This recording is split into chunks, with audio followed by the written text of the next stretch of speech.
무의식적 편향은 말 그대로 우리가 의식적으로 인지하지 못하는 상태에서 특정 사람, 집단, 상황에 대해 갖는 자동적인 태도나 판단을 말합니다. 이 편향은 본능처럼 빠르게 작동하며 종종 우리의 경험, 사회적 환경, 문화적 배경에서 형성됩니다. 이런 편향은 우리가 결정을 내리거나 행동을 취할 때 별다른 생각 없이 영향을 미치기 때문에 때로는 보이지 않는 선택의 손이라고도 불립니다. 무의식적 편향의 기원은 인간의 뇌가 효율적인 의사결정을 하기 위해 정보를 단순화하고 빠르게 분류하는 데서 비롯되었습니다.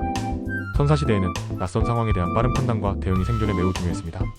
하지만 오늘날 이런 자동화된 사고 과정은 현대사회의 복잡한 환경에서는 꼭 긍정적으로 작용하지 않을 수도 있습니다.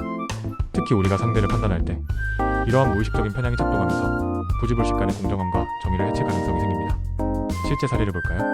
무의식적 편향은 채용 면접 같은 중요한 상황에서 특히 두드러지게 나타납니다. 예를 들어 지원자의 이름이나 목소리톤, 외모 등과 같은 비본질적인 요소가 면접관의 판단에 영향을 미치는 경우가 많습니다. 외부 연구에서는 동일한 스펙을 가진 이력서라도 이름이 서구적으로 보일 때 더 많은 인터뷰 요청을 받는 사례가 언급된 바 있습니다. 물론 이러한 편향은 면접관이 악의적으로 행동해서가 아닙니다. 오히려 그들은 자신이 왜 그 선택을 내렸는지조차 인지하지 못하는 경우가 대부분입니다. 무의식적 편향은 여기서 그치지 않고 사회 전반에 걸쳐 영향을 미칩니다. 예컨대 직장에서 특정 종교나 인종, 성별에 따른 암묵적인 기대나 이중 기준이 존재하게 됩니다. 이는 사회적 불평등이 지속되고 강화되는 결과로 이어질 수 있습니다.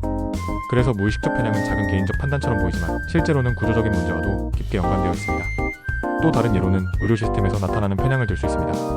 환자가 경험하는 치료의 질이 그들의 인종, 성별 또는 경제적 배경에 따라 다를 수 있으며 이는 전적으로 무의식적 편향에서 기인한 결과일 수 있습니다.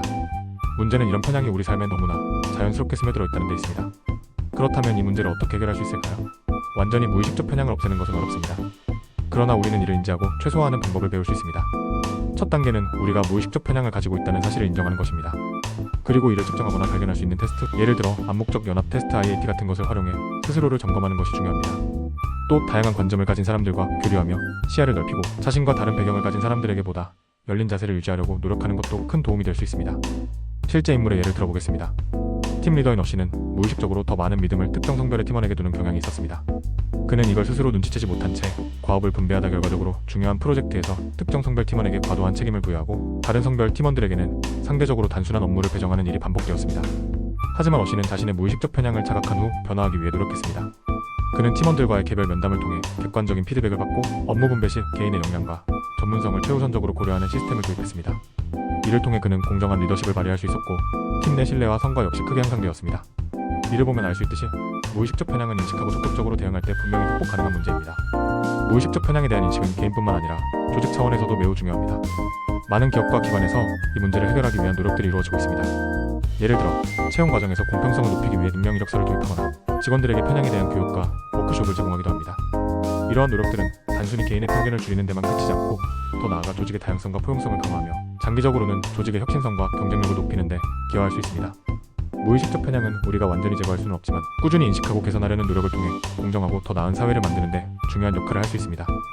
무의식적 편향을 극복하기 위한 또 다른 방법은 지속적인 교육과 훈련입니다. 특히 기업이나 교육기관에서는 편향을 줄이기 위한 전문적인 트레이닝 프로그램을 도입해 직원들이나 학생들이 자신의 무의식적 판단이 미칠 수 있는 영향을 인지하고 대응할 수 있도록 돕고 있습니다. 또한 데이터를 기반으로 한 분석과 피드백 시스템은 편향으로 인해 왜곡된 결과를 객관적으로 교정하는 데 효과적입니다. 마지막으로 우리 모두가 편향에 대해 꾸준히 대화를 나누고 스스로를 점검하는 노력을 한다면 보다 공정하고 투명한 사회를 만드는 데 기여할 수 있을 것입니다. 무의식적 편향에 대한 이해와 개선 노력은 개인과 조직, 나아가 사회 전체에 걸쳐 지속적으로 이어져야 합니다. 우리의 뇌는 빠르고 효율적인 결정을 내리기 위해 설계되었지만 그 과정에서 왜곡된 판단이 발생할 수 있다는 점을 인식하는 것이 중요합니다. 스스로를 돌아보고 열린 자세로 다양한 목소리를 받아들일 때 우리는 무의식적 편향의 영향을 줄이고 보다 공정하고 균형 잡힌 결정을 내릴 수 있습니다. 이것은 더 나은 사회를 만들어가는 데 필수적인 시작점이 될 것입니다.